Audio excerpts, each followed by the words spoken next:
William Bishop's blood is much more unstable than human blood and shows extensive mutation. But this is not what happened to me. I must keep on searching.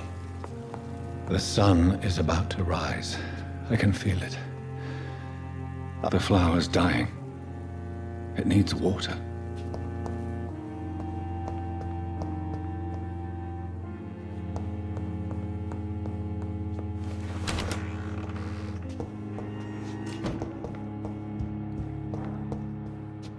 It's locked, all right. It's locked, all right. It's locked.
Not now.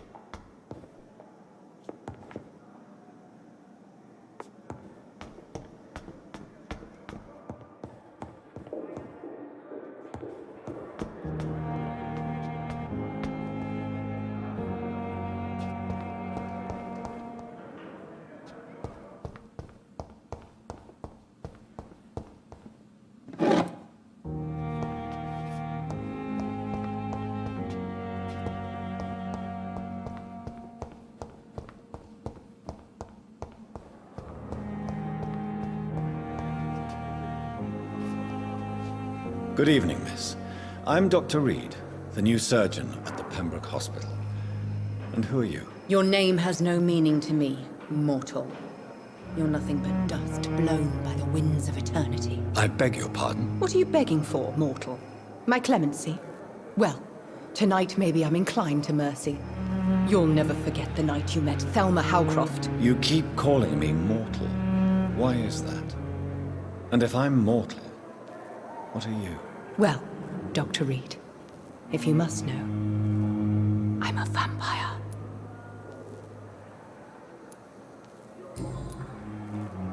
And why do you believe you're a vampire? I don't need to believe anything. It is what I am. It is what I feel within this hollow shell of flesh. Please, describe to me how you feel. What is it like to be a vampire? I can hear my body crumble from the inside as my flesh cracks and fades. I sense the last pulse of postulant blood within my drying veins. I need new blood. I see. Have you ever heard of Cotard's syndrome, Miss Howcroft? Never. It's a mental illness discovered by a French neurologist named Jules Cotard. The affected patients are delusional. They believe that they are putrefying, that they are dead, a ghost or a ghoul, or in your case, a vampire. Delusional, you say? Oh, sad and petty mortal. You can't even begin to understand the concept of immortality. And you think it is I who am delusional. I'm assuming you must be a patient here. Am I right, Miss Howcroft? It's only a cover. To hide from my enemies. I can leave whenever I want. As a woman, a spirit, fog, or bat. Who are these enemies you mentioned? Can you describe them? I cannot say for sure. But I sense their eyes on me from nearby. I feel them watching me every time I visit the garden near the morgue. The staff here are not your enemy. They're here to help you, to care for you. I'm not speaking of the doctors in white. I'm speaking of the men and women who hunt me. For I am a vampire! I see. Don't worry. These people will not find you here. I'll personally make sure they leave you alone. Thank you, mortal. But do not interfere with them, for you are no match for those that hunt me.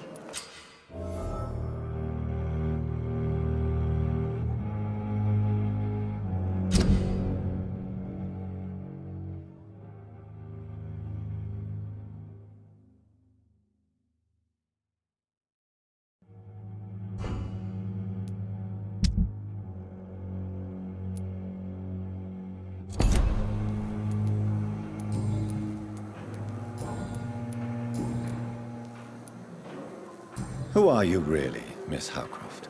I mean, apart from being a vampire. Is that not enough for you, puny mortal? What do you require?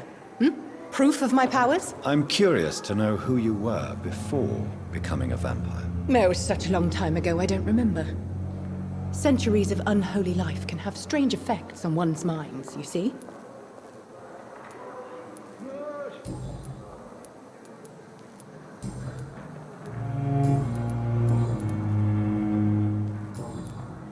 I'll leave you, Mistress of the Dark, to your nocturnal activities.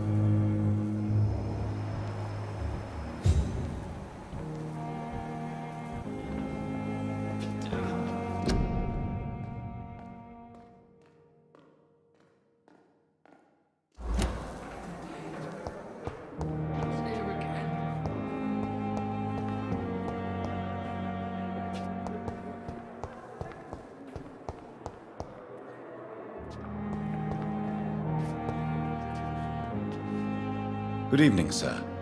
Can I help you? Unless you're here to fix my face. No. I don't think you can help me. I'm Dr. Reed. I've recently taken the position of head surgeon here. War injuries, am I right? You guessed right, Doctor. German shell took my pretty little mug right off. But they still call me Thomas Elwood. How is your stay with us, Mr. Elwood? Oh, it's bliss. I just escaped death in the trenches to be surrounded again by the moans of the dying. Can I ask you precisely why you're a patient here? It's the pain, sir. The drugs don't work. It just hurts under the scars, if you get my drift. Can I do anything for your pain? Nurses gave me a bunch of pills. No effect. Told you. It's like the flames are under my skin, burning away. Who is treating you? Is someone in particular looking after your case? Nobody since the old and tired doctor spoke to me. Started to think I was forgotten about. Wouldn't blame you. You don't seem worried by that. My face hurts so much more when I smile or cry. I've learned it's easier not to speak. But be assured I'm smiling inside. Why do you feel responsible for the injury, Thomas? What really happened? I wasn't disfigured by any German shells. It happened during my leave. It was an accident. Why lie about it? Come on. It's one thing to come back disfigured by the Germans, and it's another to get injured in an accident that could have happened to anybody.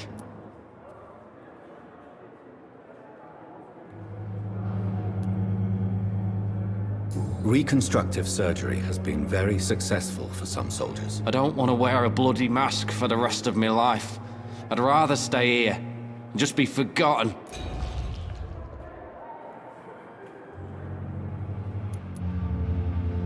Tell me what really happened then. I went with a whore in Rouen. Dead drunk I was. The hotel was a shithole.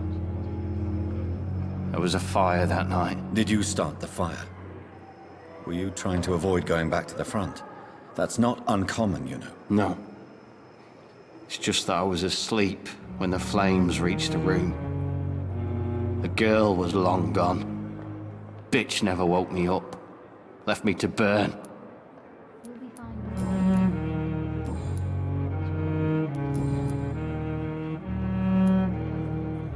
How close are you to Miss Horcroft? Are you aware that she thinks she is a vampire? To wait for her next nibble is the best reason to stay here. Every time she approaches my bed, she treats me like something tasty. A normal person. Aren't you afraid? She may hurt you if the game goes too far. She's quite harmless, I can assure you. Her head's broken inside is all. While I'm busted on the outside. But she's still beautiful. Living proof that there's hope for me.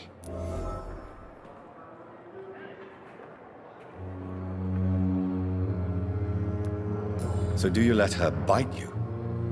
You know that's not sanitary. And why not? She's only supping a few drops of me blood. And the pain, it's real for once. She could decide to bite less willing patients. And it's another good reason for me to stay here, Doctor. You do realize she's mentally disturbed. It's called the Cotard syndrome. She truly believes she's a vampire. In her madness, she never refers to my scars. And frankly, if I could, I'd join her world. It seems much more fun than the real one. Where were you stationed, sir? Did you serve for long? I really don't want to talk about all this shit. No offense. I was pushing too much. I served in France myself. I just wanted to know what happened to you. You were an officer, weren't you? Then I doubt we fought the same war, sir. No offense.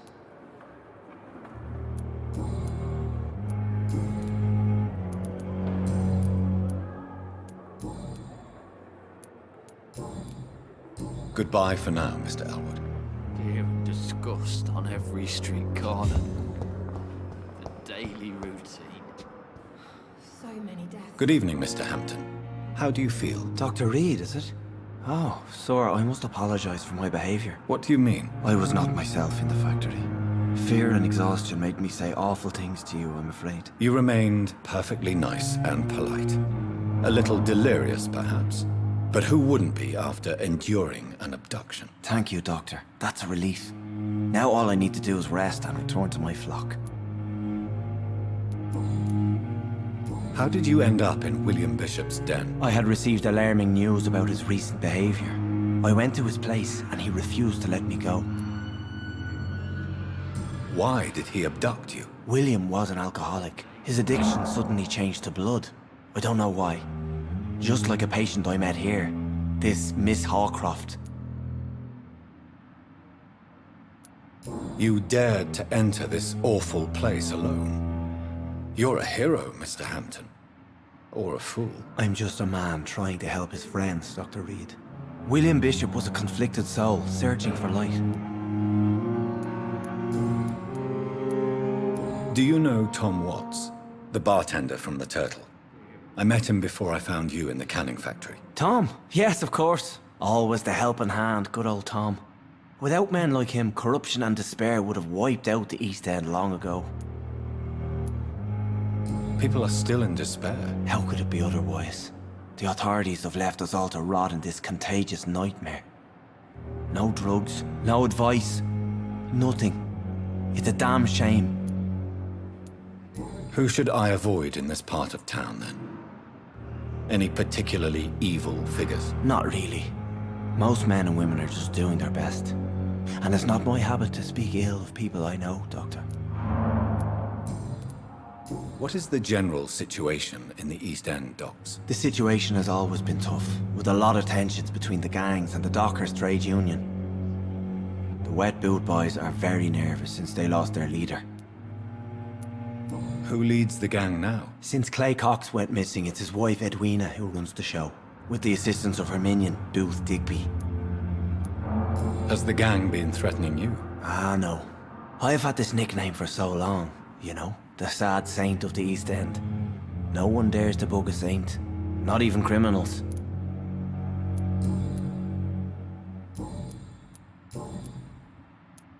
What do you do for a living, Mr. Hampton? I can't help but notice the cross around your neck. I manage a night asylum for the poor and homeless of the docks, and I try to guide the lost and hesitant on the right path to our Lord.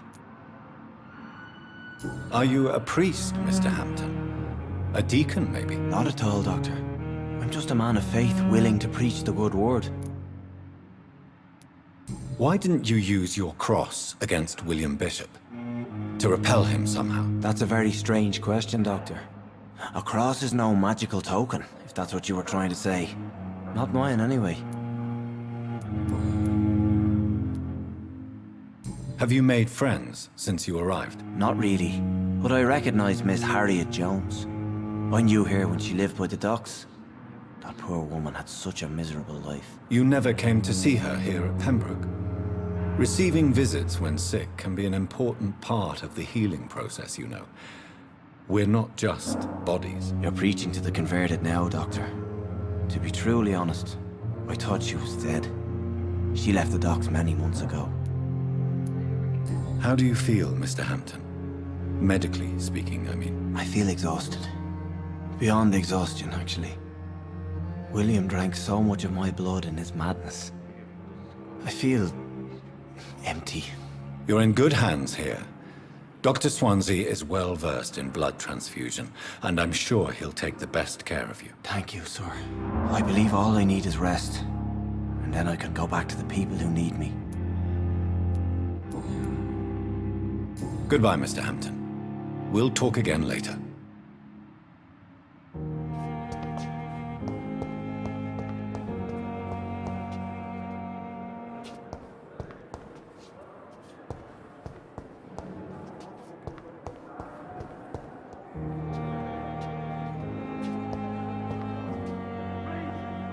Good evening, nurse. Good evening, Doctor. I don't think we've been introduced yet. My name is Pippa Hawkins. And I'm Dr. Jonathan Reed. Dr. Swansea has recently offered me a position in this hospital. Well, it's a euphemism that your help will be appreciated, Doctor.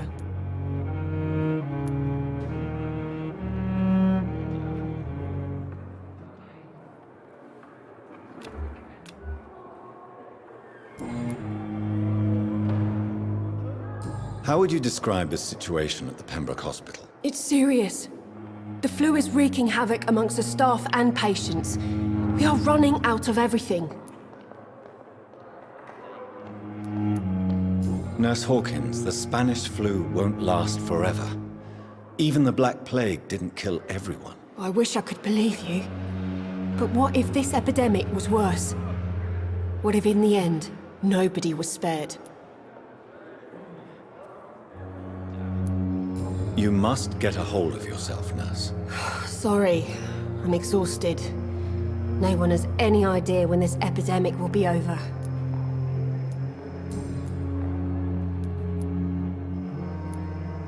How is the Pembroke staff coping with the epidemic? Well, not well. Milton, the ambulance driver, is even more grumpy than usual, especially concerning doctors.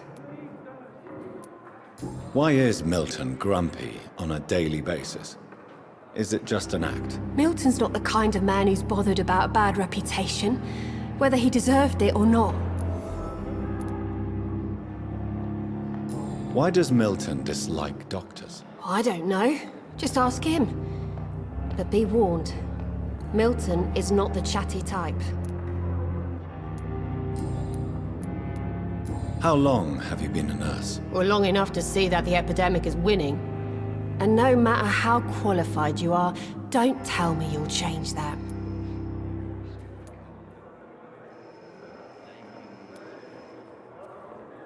You're right.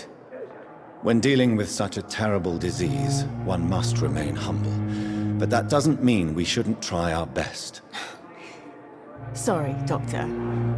I don't want to sound bitter, but I'm just too tired to give a pep talk like Nurse Brannigan.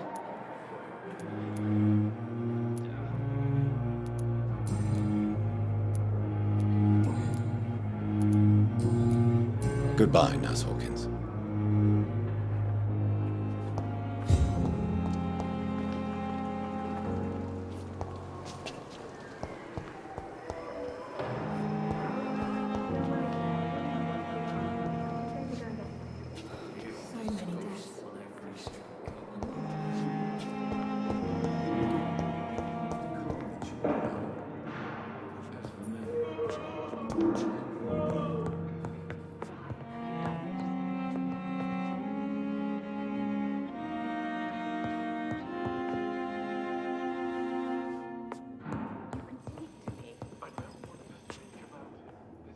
Good evening, sir. I'm Dr. Reed. May I help you? I don't know if a third opinion is needed. Your colleagues are already arguing about my condition. I see. Would you mind telling me more about your situation? I'm Harvey Fiddick. All I want is to get me bloody arm fixed properly.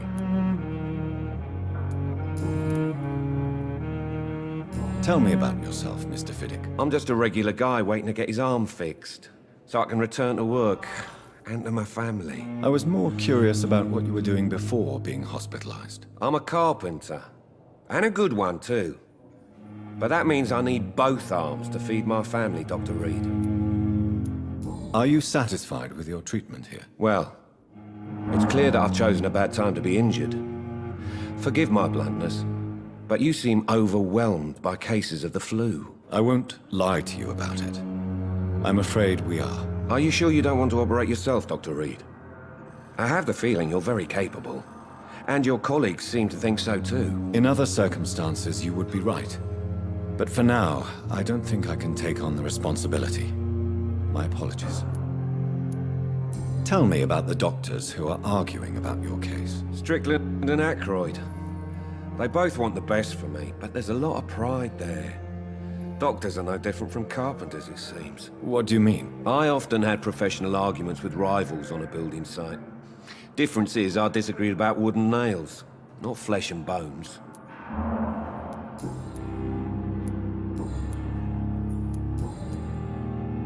Goodbye for now, Mr. Fiddick. I'll see you later. You always knew the words to calm the children, Helen. As for me, what a blundering idiot.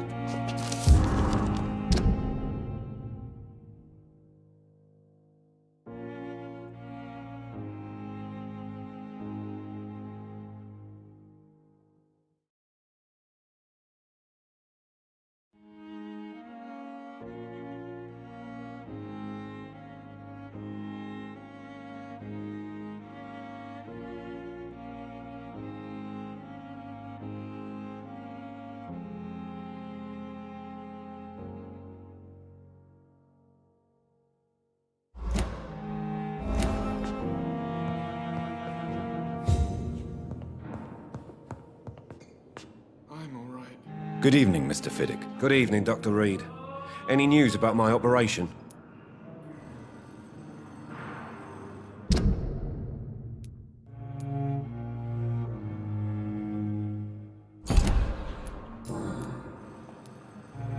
You seem worried about the safety of your family. And it's obviously the reason why your wound troubles you so much. I cannot give up on my children now. They both need me living. What about their mother, if I may ask? She died in 1915 during one of the first Zeppelin raids. We never found her body. Tell me more about the death of your wife, Harvey. 1915.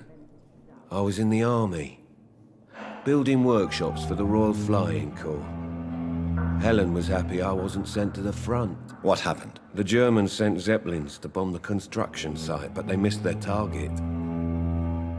My wife was bringing my dinner when the bombs fell.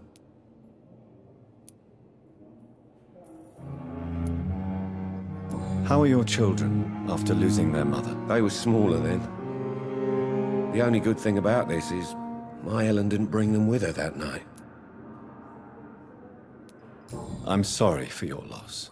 So many died during the bombings.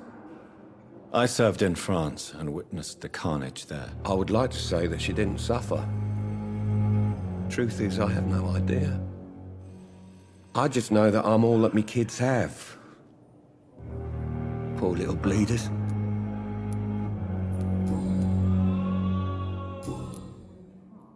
Goodbye for now, Mr. Fiddick. I'll see you later. Sweet girl. Reads me like a book. Never could keep anything from her.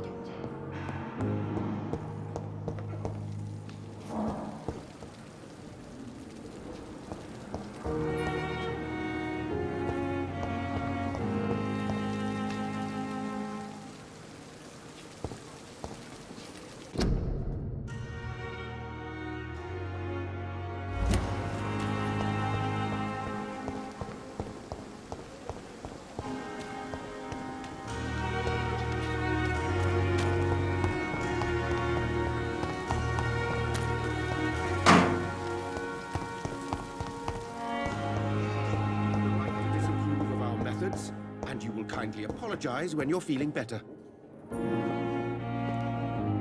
Good evening, Doctor. I believe we're going to be working together. Dr. Reed.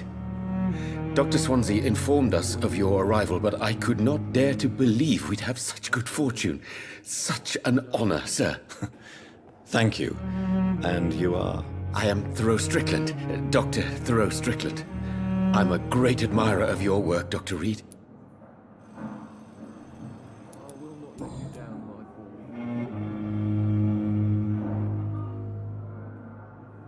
Do you need my medical attention, dear colleague? You don't have to worry about me, Dr. Reed. I am here to assist you, not to be a burden.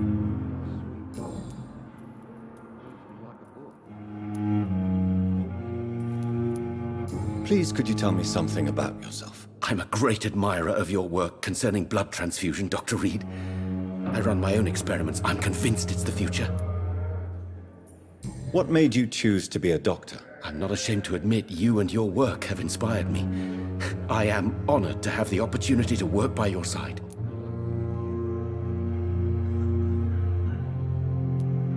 It's always a pleasure to share scientific and medical knowledge with someone eager to learn. I'll be glad to help you if I can.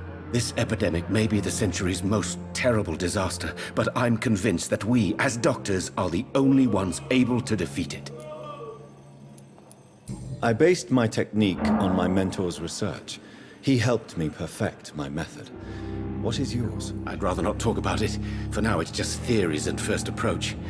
My process is purely experimental and unsuccessful. As long as you're cautious and methodical, you may remain empty-handed, but you won't fail. You're not the first one to warn me, but I am convinced knowledge is the main weapon against the ravages of this epidemic.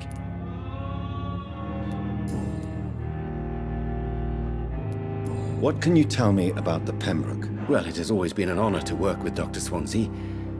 But with your arrival, I can't think of a better opportunity to learn about blood transfusion. You seem quite optimistic. It's a rare and precious attitude in these difficult times. I'm convinced that this epidemic is a test of endurance and dedication for us men of science. Questions remain about our capacity to resolve the situation. True. Last summer, during the first wave of the epidemic, I used to joke with Milton about the extra work. We're not smiling now. Do you need help with anything in particular? Well, yes, maybe. I'm waiting for a batch of products I ordered for my personal research, yet my supplier seems to have vanished. Do you want me to play the errand boy for you? Oh no, Dr. Reed. But if you went personally to his shop, what with your reputation and all, he wouldn't dare to refuse the products I need. I see. Well, give me the address, for I may pass by if I have time. What do you think of Dr. Ackroyd's aversion to modern medical methods? It's a shame he's so narrow-minded. Dr. Swansea taught me that science is about exploring uncharted territory. I'm convinced that's true. With the influenza and all that's going on, you should put your differences aside, don't you think? Why is it so difficult to work together? I believe that if Dr. Ackroyd had been the one to discover the transfusion process, he would be the first to recommend its use. So you believe it's just a question of jealousy and pride? Dr. Ackroyd is as proud as he is blinded by his obsolete concept of medical science.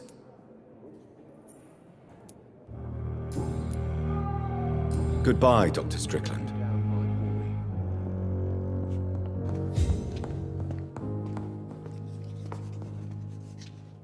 What can I do for you, Doctor? Thank you, Nurse Crane.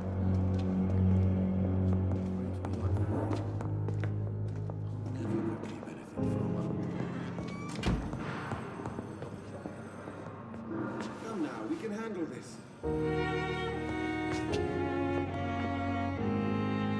I'm quite busy right now, Dr. Reed. Do you need my assistance? Not at all. I'm sure that you are used to gaining people's trust with your impressive skills. Well, it will not be the case with me.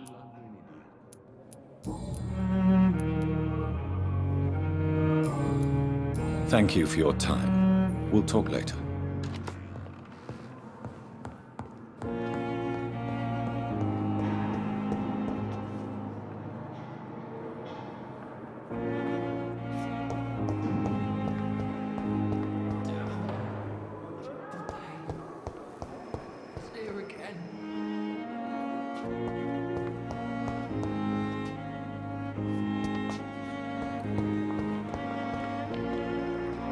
Good evening, Miss Howcroft. How are you tonight? I need blood, Doctor. Warm, rich, vibrant blood. Do you require my services, Miss Howcroft? I have no need for your medicine, Dr. Reed. Blood is the only drug I need.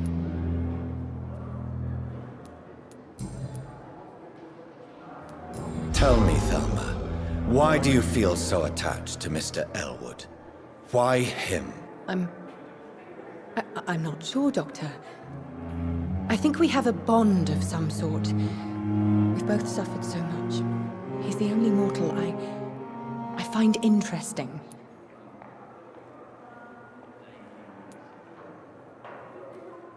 Do you plan to make him a vampire too? Of course not. How could I inflict my curse on anybody else? I'm not that cruel, Doctor. Would you say you and Mr. Elwood are romantically involved? No. No, Thomas is a delicate soul. Even though he disguises it. But I am not the woman he needs. No, for I am a vampire, Doctor.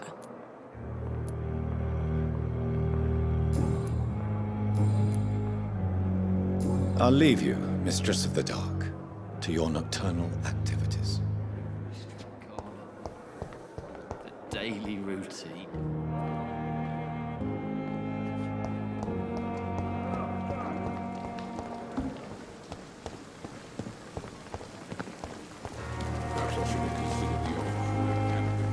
Good evening, Dr. Tippett.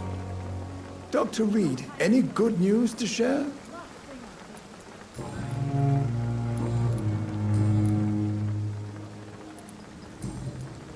Goodbye, Dr. Tippett. Good evening, Nurse Brannigan. Good evening, Doctor.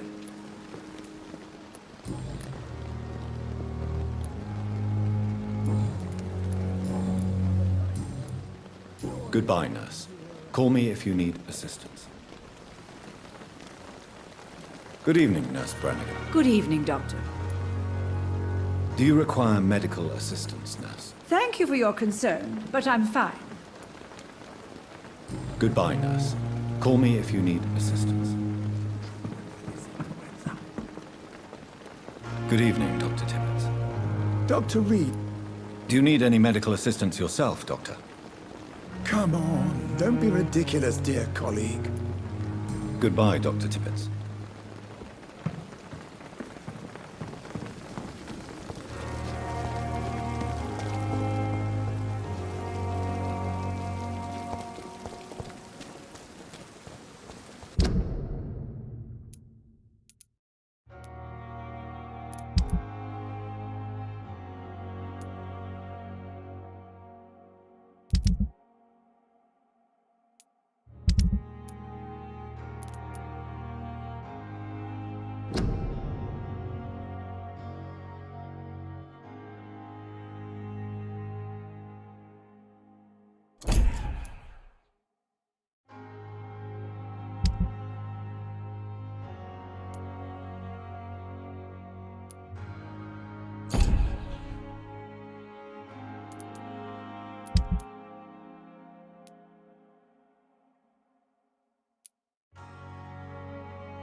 Scowl voices in the garden. I should investigate.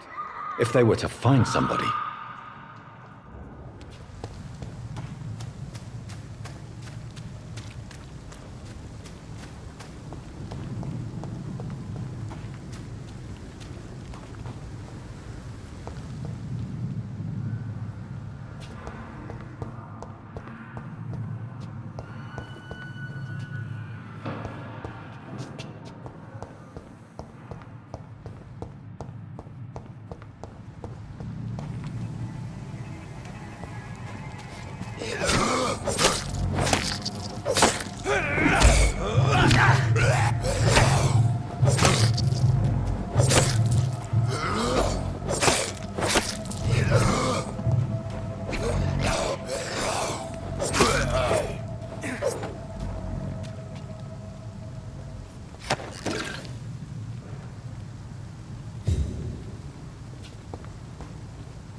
So, Mr. Hooks and Nurse Hawkins are an item. Those two have hidden their affections well.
Thelma Howcroft said she was being watched by vampire hunters.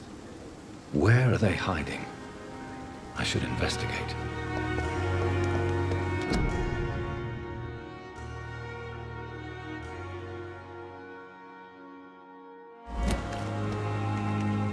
I cannot enter. Tomorrow, more bodies will arrive and then sadly depart. I'm managing a Good evening. I'm Dr. Reed. Always a pleasure to meet a colleague, sir. Especially when he was supposedly dead. A colleague? Are you a doctor too? Not anymore, sir. I used to be Dr. Rakesh Chadana. Now, I'm just Mr. Chadana, pawnbroker and humble guardian of this morgue. What do you mean, you used to be a doctor? Was your license revoked? No, sir. It is just that I like to be precise. I run a little pawn shop while taking care of the dead. But I used to be a real doctor.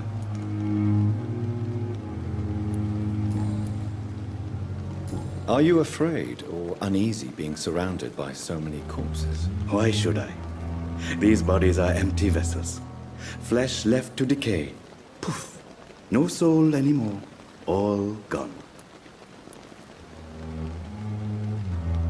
An interesting point of view. And quite an exotic one, too.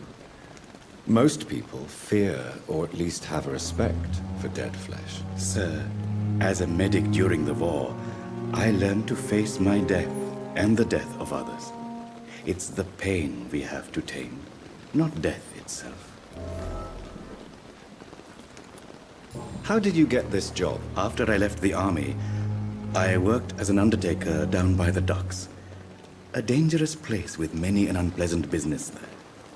Milton Hooks helped me get a job here. Do you need medical attention? I'm feeling all right, Doctor. But perhaps it is because I, too, am used to the smell of the dead.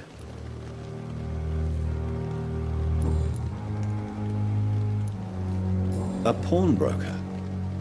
I expect you get all types of people here. Yes, sir. All kind of people. For I sell all kind of goods. Who comes here to trade with you? It's very unhygienic, even unsafe. Diseases can spread. For the customers, for the hospital. I'm very cautious, sir. I've been a doctor, remember? And all my clients are good people. In fact, I think I only know good people. What kind of goods? With the quarantine, it's not always easy to buy things. So I trade, I exchange. Some people sell, some others buy. I like to help.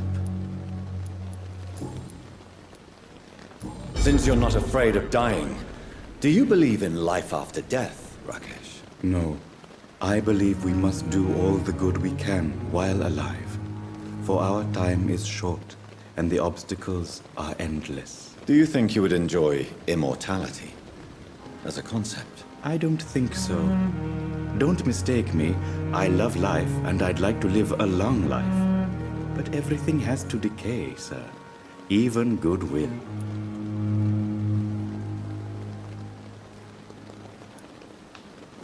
Do you really believe goodwill cannot last? As I said, sir, everything decays. If I was to never die, goodness, I would be bored or worse. And I like to be helpful, sir. Quite depressing, wouldn't you say? Yes, but the good news is we'll all die before losing our humanity, sir. So you're ready to die? No, I am not. I don't fear death, for I won't see it. What troubles me is the pain my death will inflict to those I know. You're a wise man, Mr. Chadana. No, Dr. Reed. I am a foolish man. But I like to think otherwise.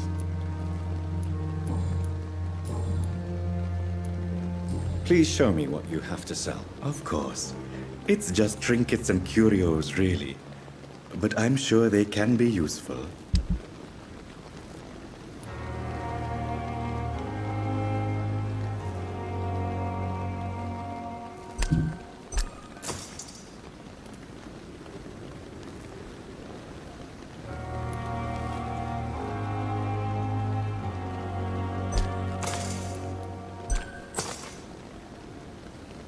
never ceases to amaze me how you, the dead, seem peaceful and lost at the same time.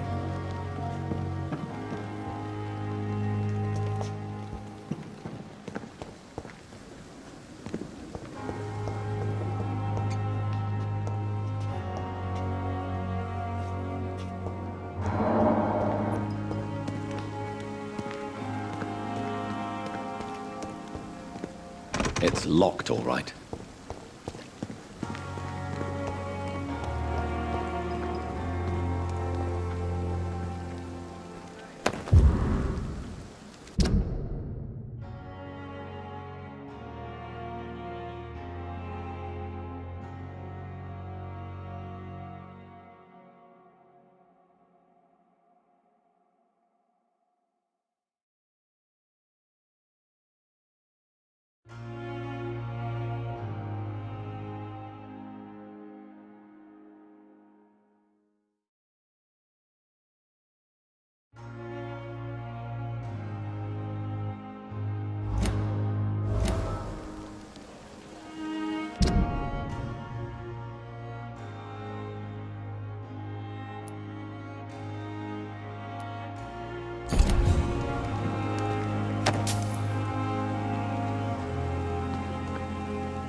Good evening, Milton. Good evening, Doctor. Still trying to save lives?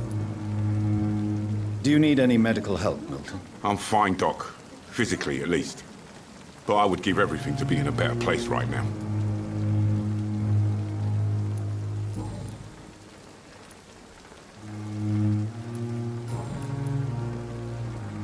I have some good news, Milton. What?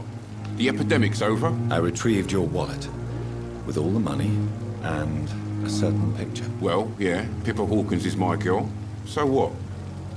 Is it the difference of skin color that bothers you? Not at all, Milton. Good. Please, take this money anyway. To remind you to keep your mouth shut. Not everybody is as broad-minded as you, Dr. Reed.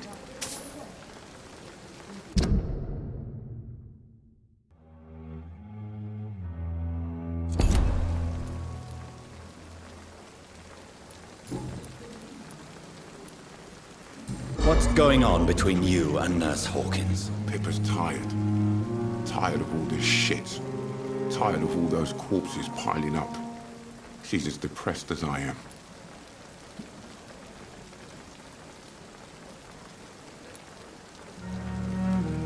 During the war, I witnessed a few couples, just like you, come together in difficult circumstances. It can be very damaging. Maybe you're right. But we support each other, and that's all that matters. You do realize you could both get fired. Hospital staff are not meant to have intimate relationships with one another. Come on, Dr. Reed. Do you know how many rules are broken in this hospital every day just to keep it running? There's nothing wrong with what we're doing. Tell me why you're extorting money from some of the patients here. If a patient wants a bed, he'll have to pay me a little fee. That's all. Where did you get the idea for such an immoral scam? Funny you should ask. The first time it was from a patient who bribed me to get a bed. It's only then I realized I could make a fortune.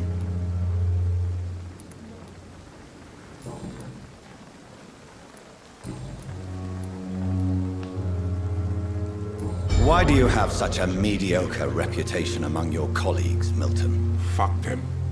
Nobody knows the horrors I've seen since working here.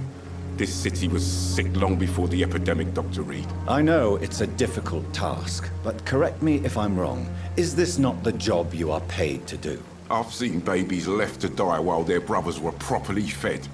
Underage girls and boys sold to all manner of perverts. I'm sorry, I don't know what to say. Yeah, exactly. We lack words. So excuse me if I don't look on the bright side of life.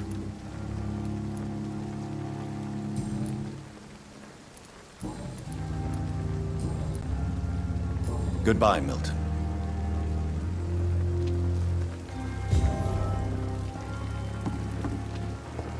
If Pembroke is still standing after the epidemic, there's good reason to be proud.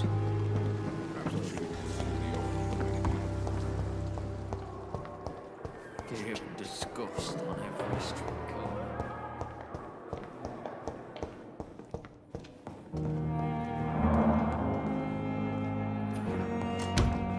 I cannot enter. How long must I wait, damn it? Blaming me will not further your agenda, sir. How long's it going to take to fix me properly? A month? A year? You have the right to disapprove of our methods, and you will kindly apologize when you're feeling better.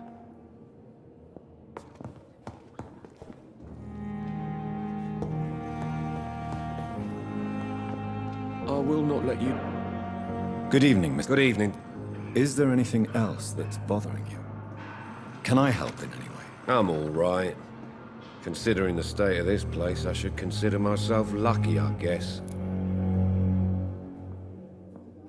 Goodbye for now, Mr. Fiddick. I'll see you later. I will not let you down, my boy.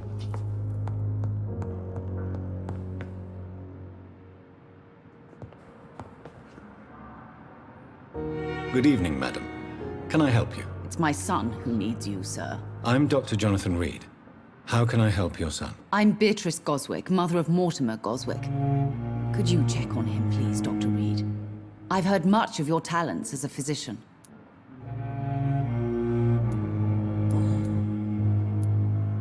What can you tell me about yourself, Mrs. Goswick? Not much to say. Just take care of my Mortimer and I'll cover all the expenses. That's all that matters. Are you really that rich? Most of the patients here are of a more humble origin, if I may say so. Yes, thanks to my husband. May he rest in peace. I can cover any needed medical expenses. May I ask if you have an occupation, Mrs. Goswick? I'm a teacher by profession. I teach young women who are more ambitious about their futures than their families.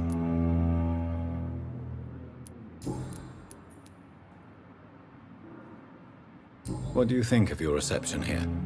Any complaints? I have had the uttermost reservations about this hospital since we arrived. But we had no other choice, considering the state of emergency. Is there something in particular that's bothering you? Some of the staff were not especially welcoming. I suspect they're not accustomed to dealing with patients of such social standing.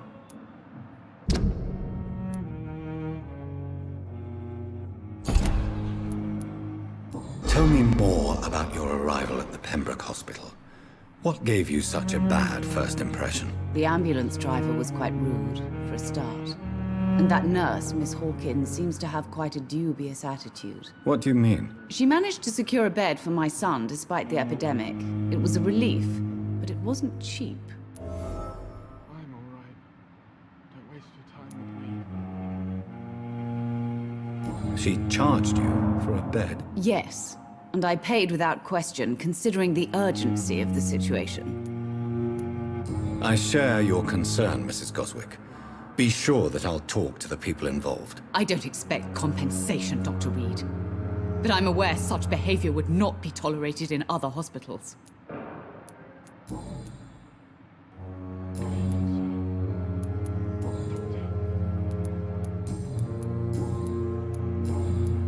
Goodbye, Mrs. Goswick.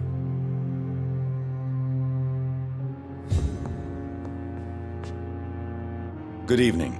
I'm Dr. Reed. Can I help at all? No. Really? Why are you here, then? I don't want to talk. My throat hurts too much. I suppose that this pain is the reason you're here. Is someone taking care of you? Yes. And no. Could you at least tell me your name, sir? Mortimer. Mortimer Goswick.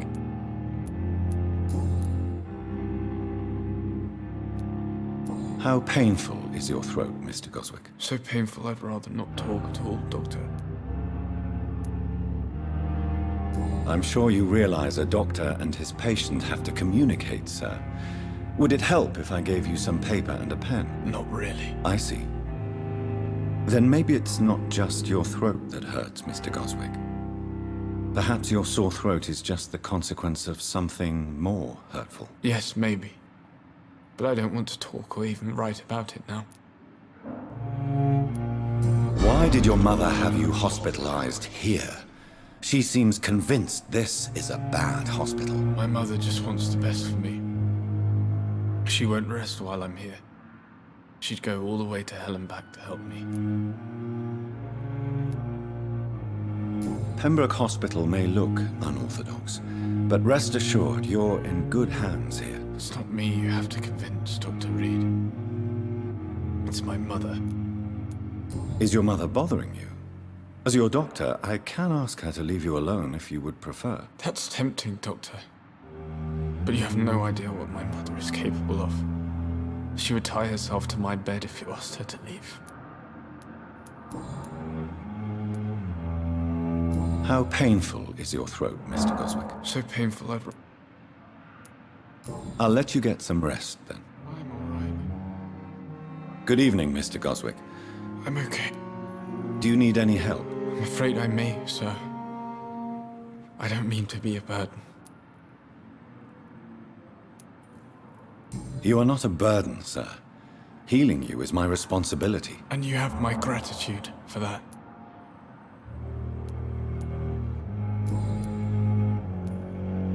How painful. So painful I'd rather...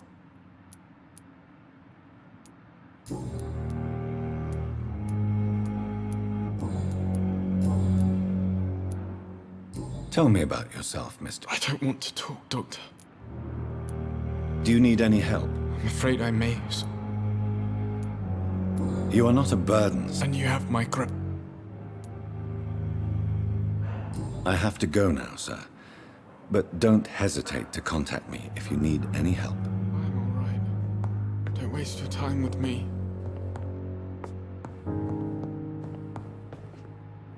Good evening, Doctor. How is my son doing? Do you require medical attention as well, Mrs. Goswick? I have other concerns right now, Doctor. But I'm fine, thank you.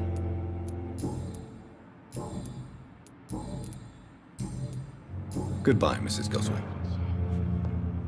Doctor. Good evening, Mr. Goswick. I'm okay. I have to go now, sir. But don't hesitate to contact me if you need any help. I'm all right. Don't waste your time with me.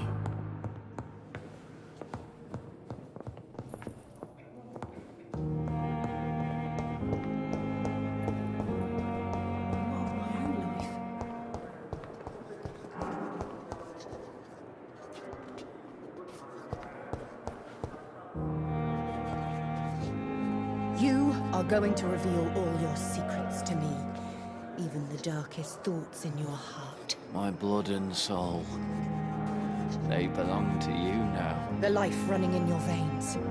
This dead flesh needs it. Oh, please spare me, Dark Queen. Spare your obedient slave.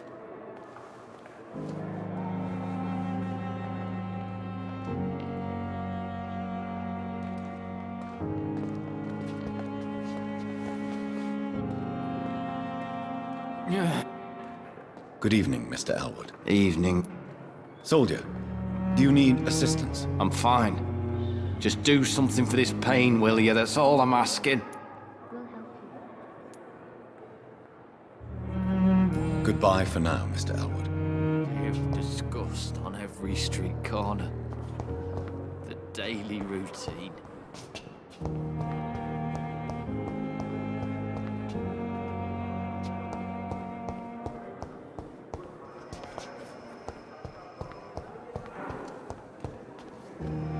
Good evening, Nurse Hawkins. Good evening, Dr. Reed.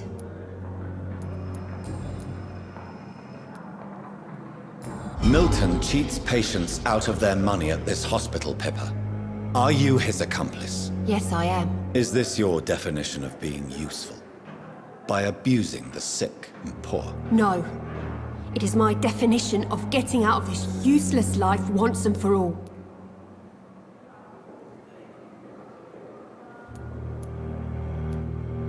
Why do you do it? Why not? Most of the sick who paid for a bed are already dead, or will be soon. Don't you see the futility of all this?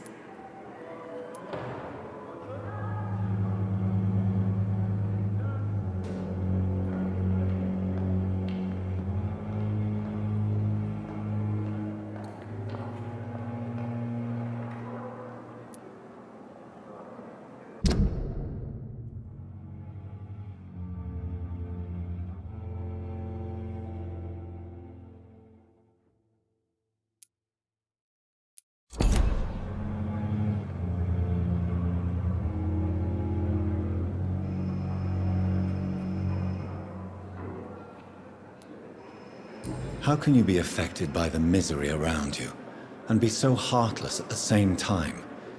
Which is the real you, Nurse Hawkins? I could ask you the same question, Dr. Reed. Are you more real when you lie to a dying patient, or when you grant him useless medication?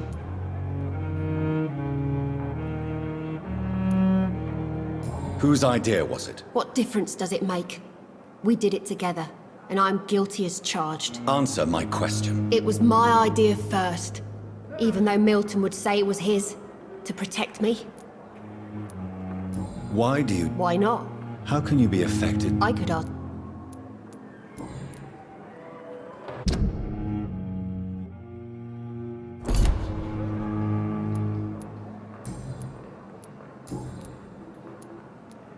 Pepper, I know you're very close to Milton Hooks. Yes. Milton Hooks is my man. If you want to report me for that, just feel free, Doctor. I have no intention of reporting you, Nurse Hawkins. But are you aware of the risks? The rules say I won't be allowed to work as a nurse anymore. But here at the Pembroke, we break rules all the time. Is he worth the risk? Hey, I'm no perfect woman, and Milton is not the finest bloke. But we do our best to get by. That's all any of us can hope for nowadays. Goodbye, Nurse Hawkins. Good evening. Good evening. Do you need medical help yourself, Nurse? I'm fine, really. Goodbye, Nurse.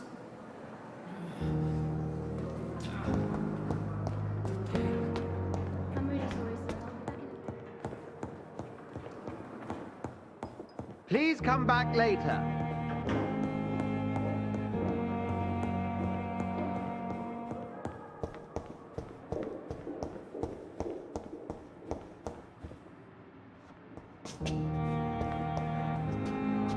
It's locked.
It's locked, all right.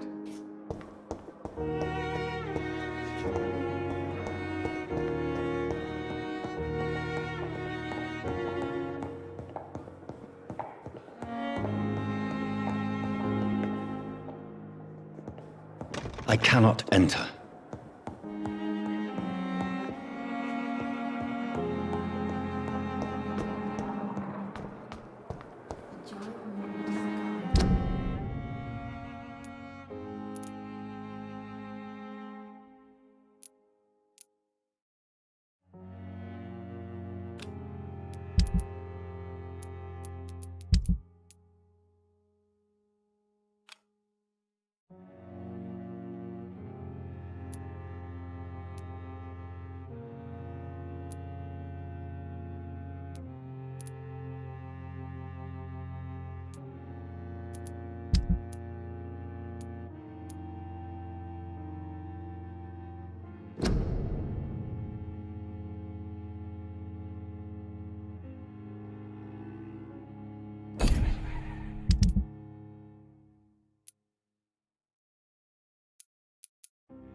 My sweet girl reads me like a book.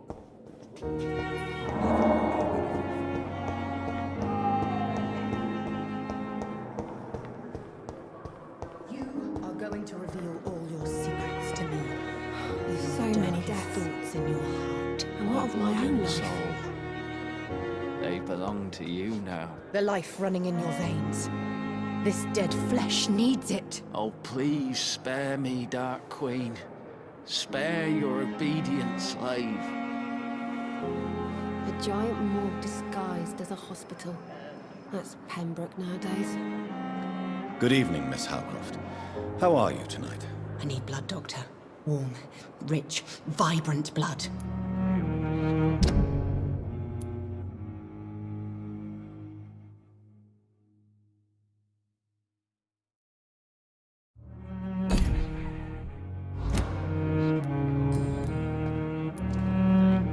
Tell me, Thelma, what do you really know about vampires? I saw one and he saw me.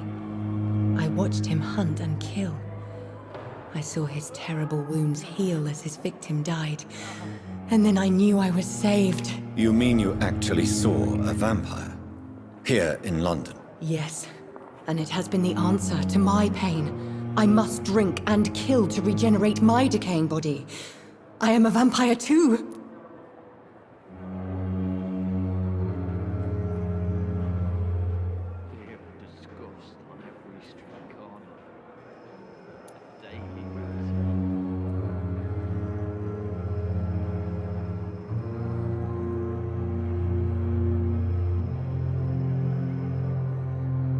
You have no idea what problems your claim could cause if heard by the wrong people, Miss Howcroft. You must stop this nonsense, now. Why fear the truth? Strange things live in the dark, Dr. Reed. Strange and ancient beings that were here before this island even had a name.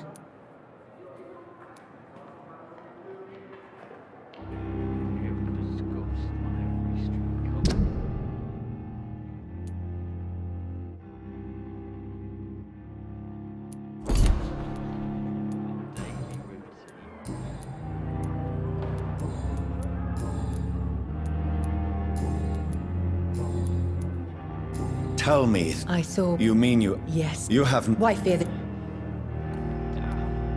Tell me, Who are you? Is that not... No, sir.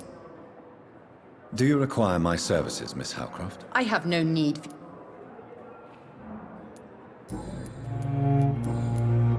I'll leave you, Mistress of the Dark, to your nocturnal activities.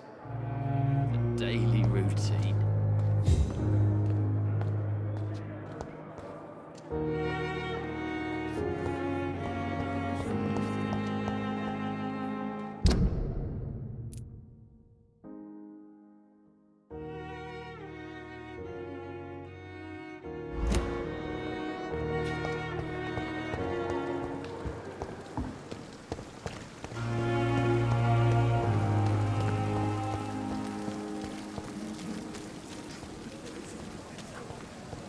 We are.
Spot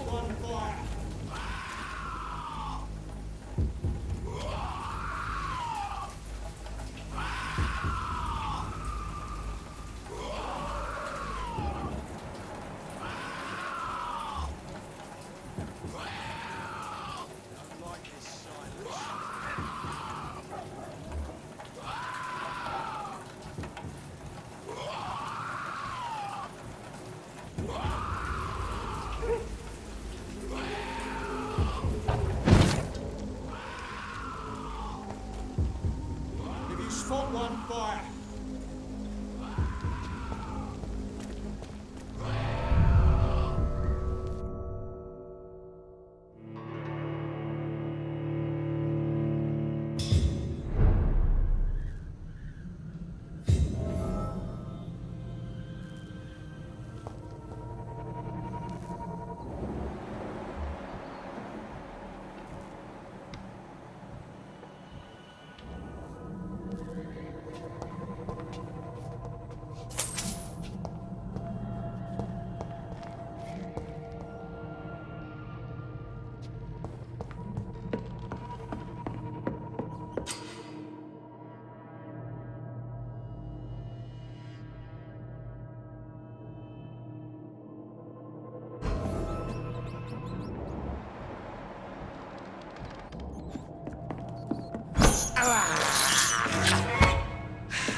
It's locked, all right.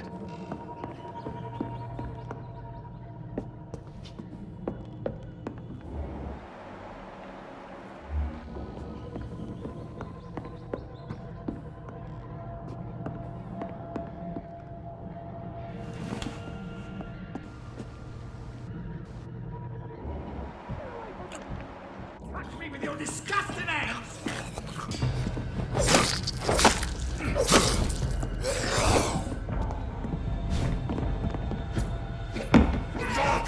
Damn strangers are attacking me!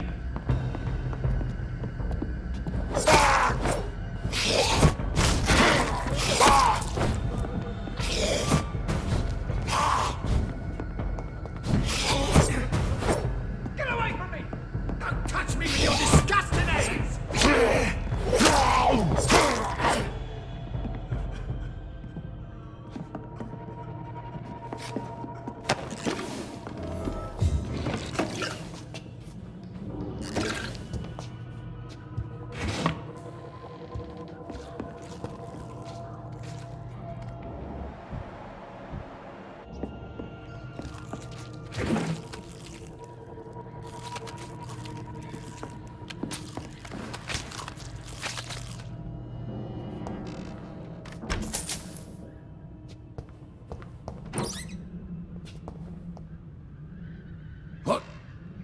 What happened?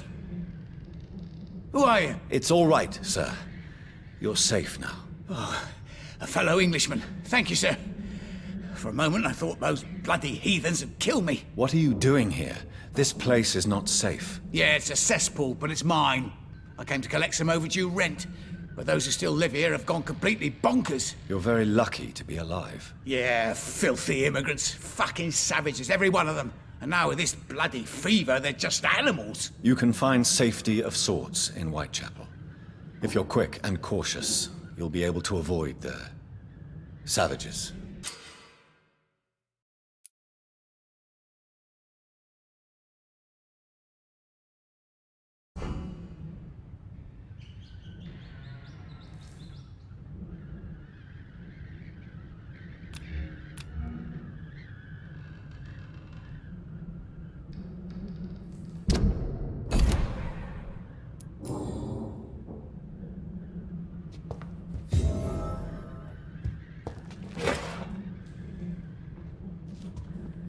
This is Braille. I need someone who can read this.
You had better return to Whitechapel without... Safety isn't really...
This is no place for you, sir.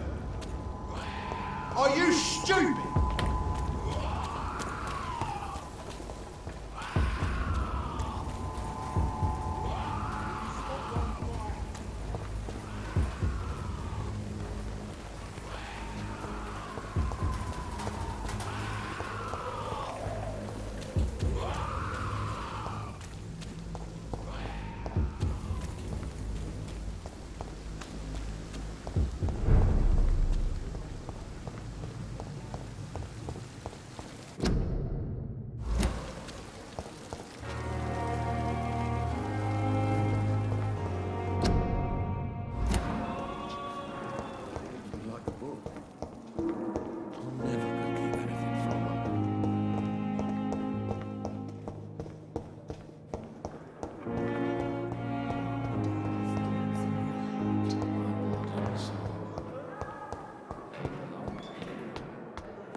Time to stay here until my research is complete. I'd better learn to hide my true nature from the mortals. But what about my thirst for blood?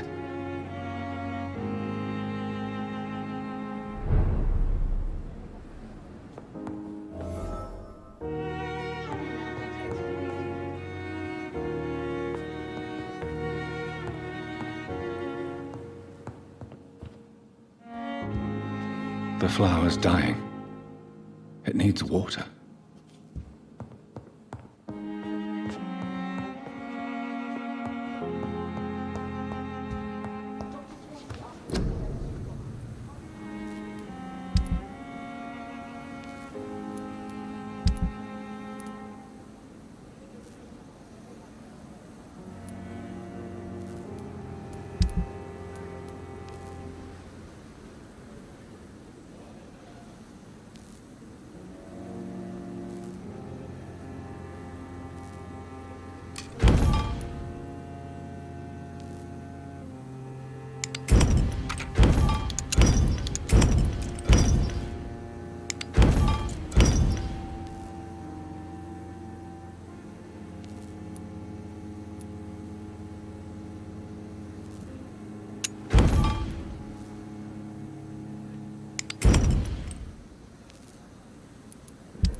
Not now.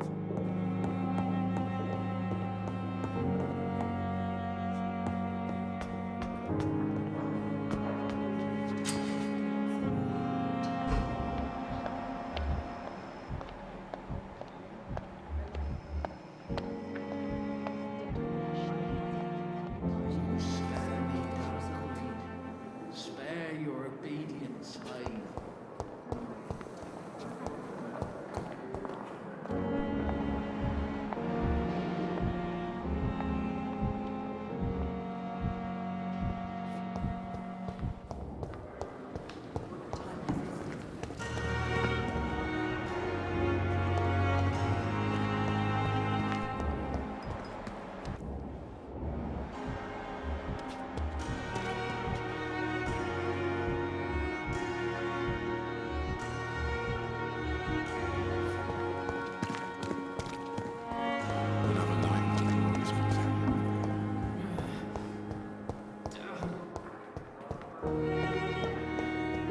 I'm so tired. Will this shift never end?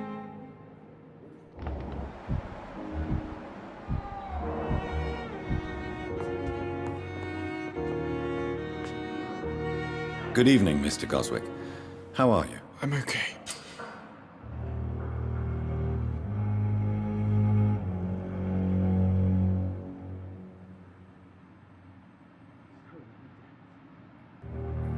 Do you need any help? I'm afraid I may, sir. I don't mean to be a burden. You are not a burden, sir. Healing you is my responsibility. And you have my gratitude for that.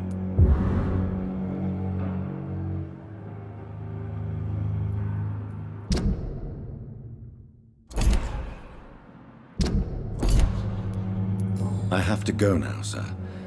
But don't hesitate to contact me if you need any help. I'm alright. Waste your time with me. I'm so tired. Good evening, Doctor. How is my son doing?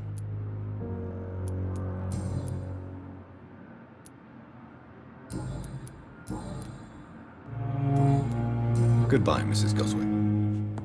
As for me, what a blundering idiot. Good evening, Mr. Goswick. I'm okay.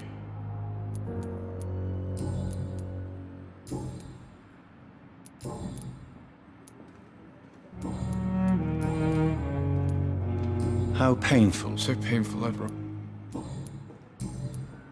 I have to go now, sir.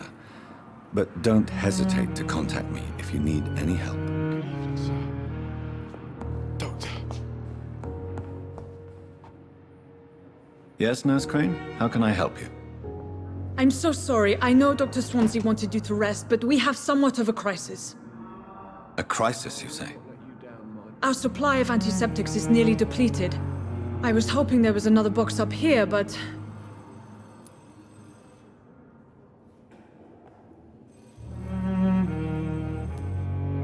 What type of hospital are you running? No antiseptics? You have been away too long, Doctor. With the war and now this epidemic, supplies have been running scarce for months now. I may have a solution. In France, during the war, drugs shortage was a daily problem, and we had to use our wits to overcome the shortages. However do you mean? If combined correctly, certain household chemical products can be used in a pinch instead. Now, where's the hospital storeroom? The storeroom? Fat chance. This is the Pembroke, and space is luxury we don't have. Everything used to be stored in the old morgue. Perhaps I should look there first. Where is this morgue? It's the large building behind the hospital. You'll need to go in the back door because it's been sealed off for sanitary reasons. Take this key. It opens a small back entrance at the end of a narrow street. The abandoned morgue behind the hospital. A small door at the end of a narrow street. On my way then. Thank you, nurse.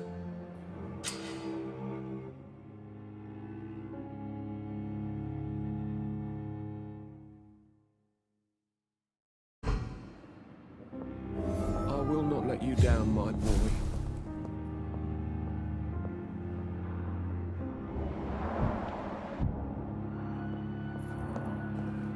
This hospital seems to be falling apart. But in the circumstances, I'm willing to give it.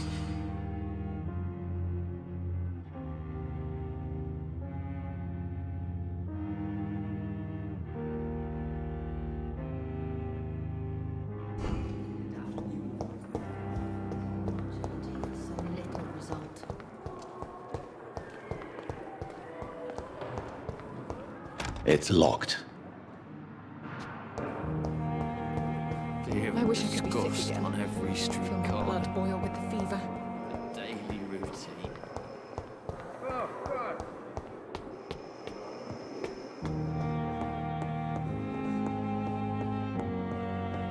It's locked, all right.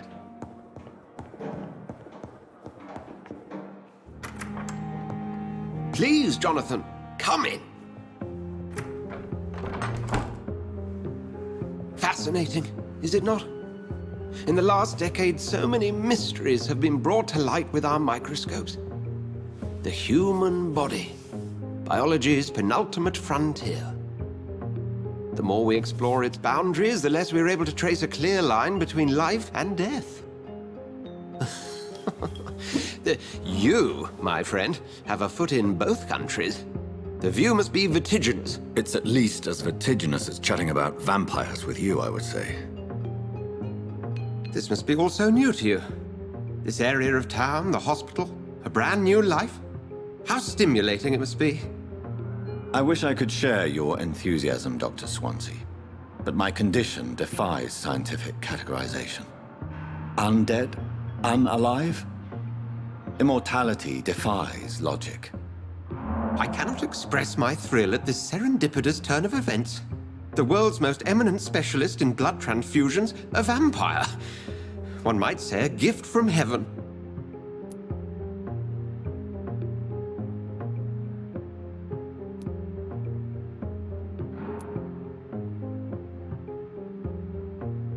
It may seem strange, but your words have brought me some comfort here. Forgive me.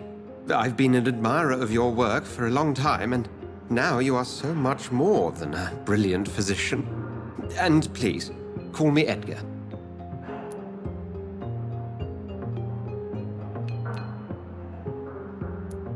There is no need to apologize, Edgar. You offered me sanctuary when I had none. Very well. I have a task for you, Jonathan. Something that will require all your newfound skills. Please, go on. The Pembroke only survives through the generosity of our benefactors. Unfortunately, our main donor has found herself in a bit of a bind. Now, if you could help her out... A spokesman or politician is what you need. That's not my calling. And until I come to understand what has happened to me, I require discretion. Discretion is in order, Jonathan. Lady Ashbury has recently received rather indelicate correspondence that, if revealed, would jeopardize her position. And you would like me to eradicate this threat? By the stole, of course not. I would just like you to pay her a visit. Her ladyship is certainly near the tents outside, tending the sick. You can't miss her. Look for someone impossibly delicate. Accepted. I'll see what kind of trouble Lady Ashbury is in. Do you need something, Jonathan? I have just a few questions. Then ask away. I'm at your service, Doctor. You mentioned something about a secret society. A brotherhood, if I recall. Could you elaborate? Certainly. I've been a member of the Brotherhood of St. Paul's Stole for several years. We are pledged to monitor and report vampire activity in England as impartial scientific observers.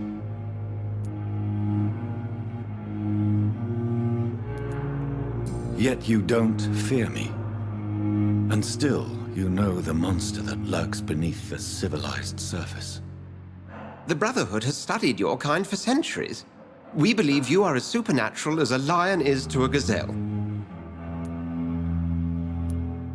That explains your nightly wanderings about the docks and the questions you ask. I feel it wasn't mere coincidence that led us to that part of town. There was something as yet unseen that set those chain of events in motion. Since I'm the one working for you, what should I know about Pembroke Hospital? Well, for many years, we have been the only medical facility in this part of town that people can rely on. We support the community here, as well as provide health care. Where do we stand today? Oh, to be honest, we cope on a day-to-day basis. The first wave of the Spanish flu last summer took us by surprise. We lack many of the basic necessities needed. What do you expect of me? What we need is hope. You were a soldier. This is a war. This white coat's still a uniform. We fight to help the poor, the sick of the East End, the forgotten.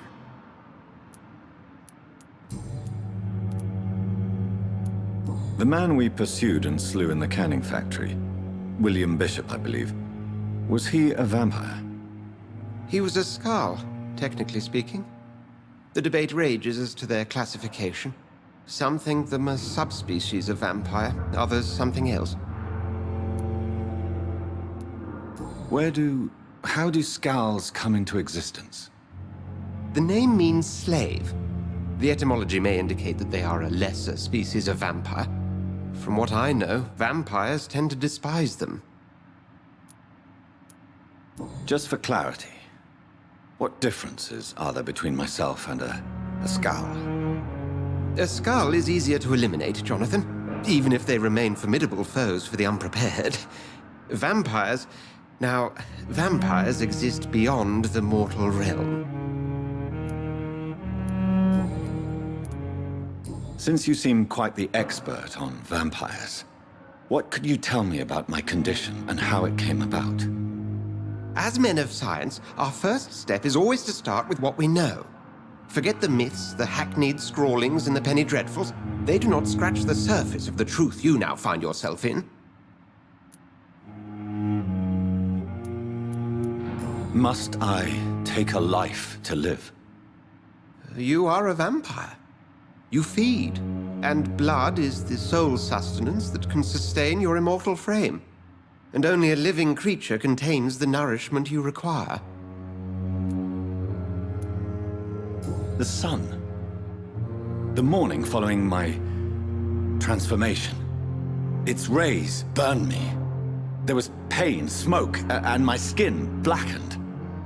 You will find there is very little that can kill a vampire, my friend. You have been offered relative immortality. The sun will most certainly hurt you, leaving you weakened and damaged, but it will not destroy you.